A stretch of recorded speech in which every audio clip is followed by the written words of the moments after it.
Dear friends, Mr. President, 2.5 years ago, you were the first head of state from another country to address Alþingi, the Parliament of Iceland, which you did remotely from Kyiv.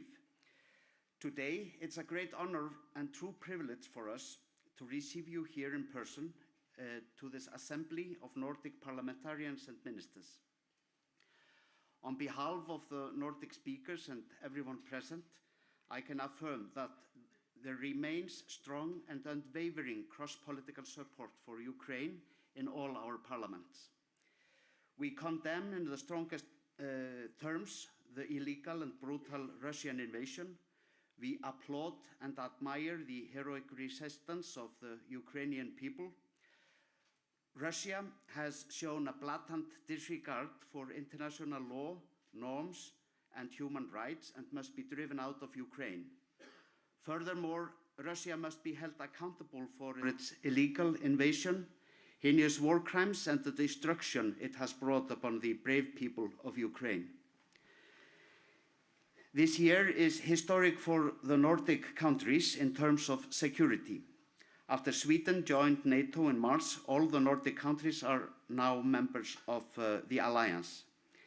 This development is a direct response to the invasion of Ukraine and a dramatic shift in Europe's security landscape. I believe that the future NATO membership for Ukraine is a key to ensuring security and peace, not only for Ukraine, but for the whole of Europe. Mr. President, we all look forward to hearing your statement, but first we will hear a word of welcome from the President of the Nordic Council, Bryndís Haraldsdóttir. Please, take the floor, Bryndís.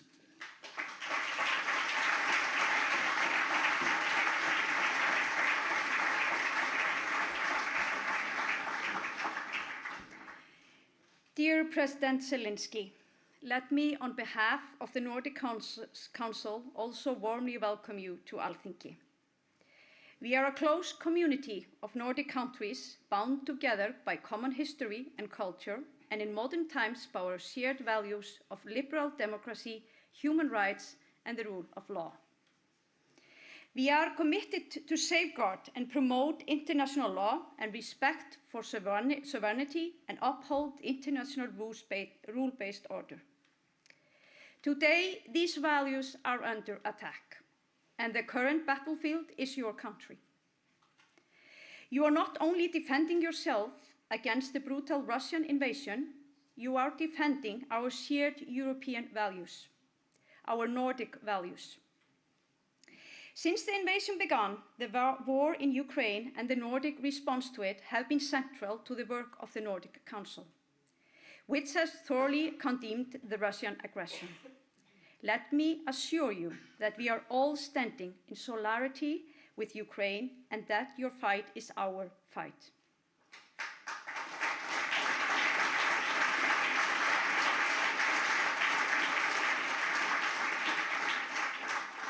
Mr. President, it is a great honor for the Nordic Council to have you as our speaker here in front of the parliamentarians and ministers from our 8 countries and other esteemed guests.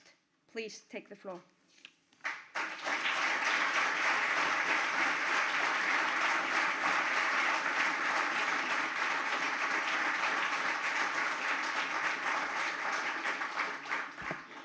Thank you very much for your words, for the invitation. Great honor to be here, Mr. Speaker, Madam President, dear friends, ladies and gentlemen.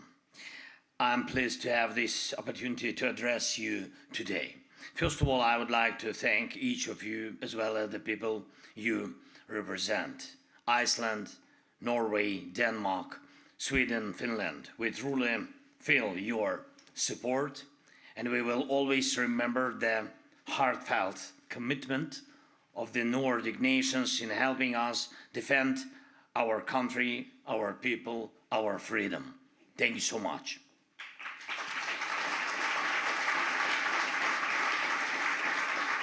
Your support is one of the strongest in the world. It's true. Here in Iceland, and especially in this historic Alþingi building one can distinctly sense what it means to value time. It becomes clear how important it is for a society to grow and preserve its best qualities, not just for years, but for our generations.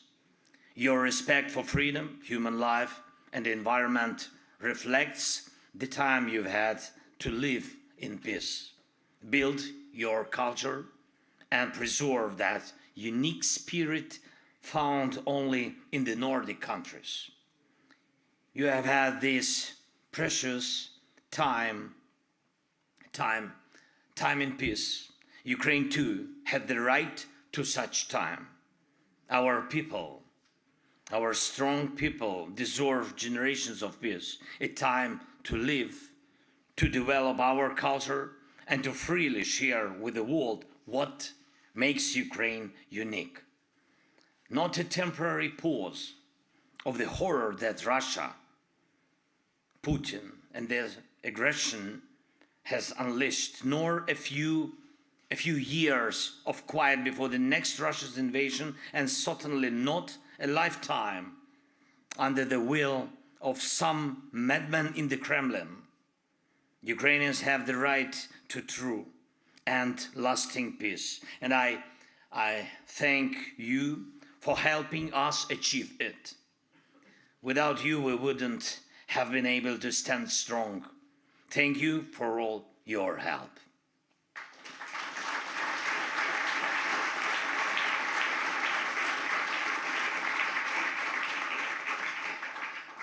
Dear friends, Ukraine has not wasted a single day in its efforts to bring peace closer. Tomorrow, a special conference will begin in Canada on one of the most very sensitive issues in our peace formula.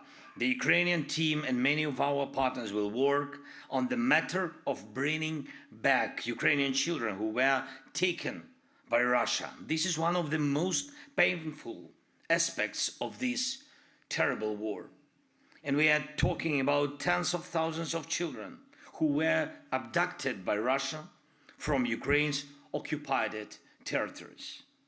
For some of these children, we know where they are, what condition they are in, and the ways they are being taught to forget Ukraine. Even being lied to that they have no families, but for most of them, we don't yet know their whereabouts. These are children from orphanages in Russian-occupied areas, children who lost their parents to Russian bombs, and those separated from their families during Russia's filtration processes.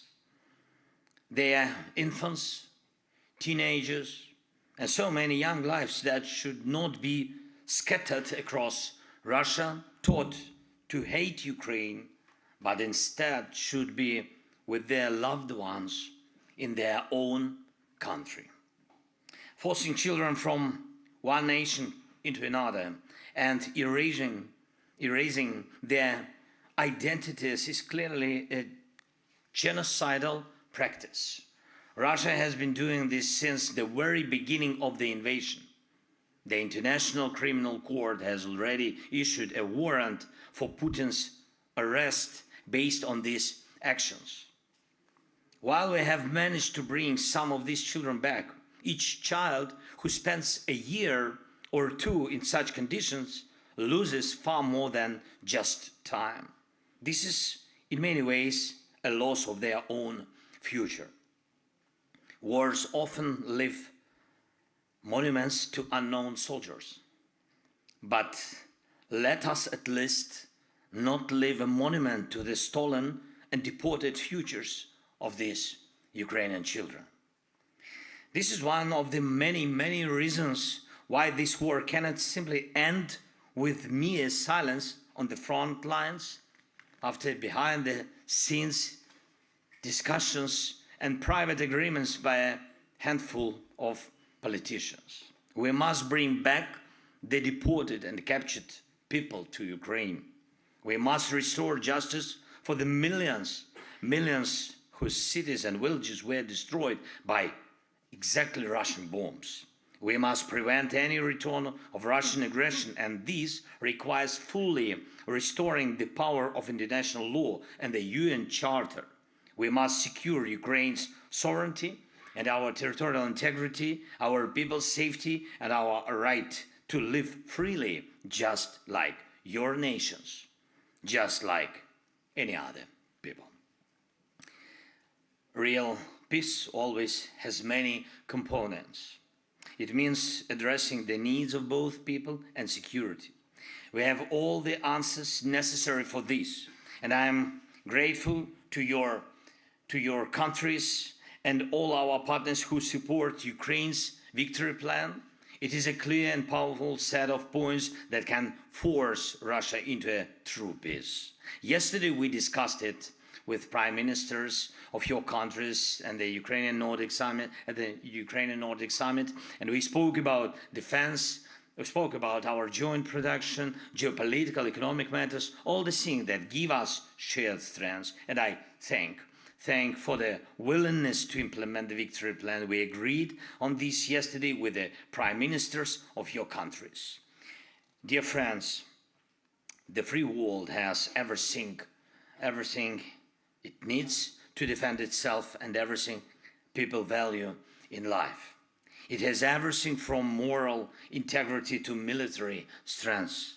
All that is needed is the resolve to act, to implement what is necessary for peace.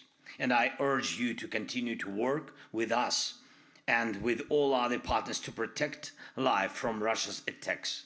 And I urge you to keep pressing Russia for this war. Effective sanctions against Russia, stopping Russia's shadow tanker fleet that funds Putin aggression, and providing all necessary weapons to our soldiers. These are all tools that bring true peace closer. And I ask you to continue building all necessary, shared and national production that secures freedom. Air defense, weapons, microchips, all of it matters. We must develop our cooperation in Europe and the Euro-Atlantic region. Unity is crucial. Unity keeps Europe peaceful. And this is why Ukraine strives to be part of this unity. Our people, our nation deserve to join the EU and NATO. And I am grateful to your countries for supporting us on this path to geopolitical certainty. And please remember, in wartime, every decision made by a partner country of the one under attack is, first and foremost, a decision about timing. Time for how long the war will last, how long injustice will last, how long there will be no true lasting peace. May your decisions and the war and bring real lasting peace, not a temporary illusion. This is absolutely possible. Ukraine deserves true peace. It's just as crystal clear and transparent as the water we saw yesterday here in Thingvellir. Thank you. Slava Ukraini!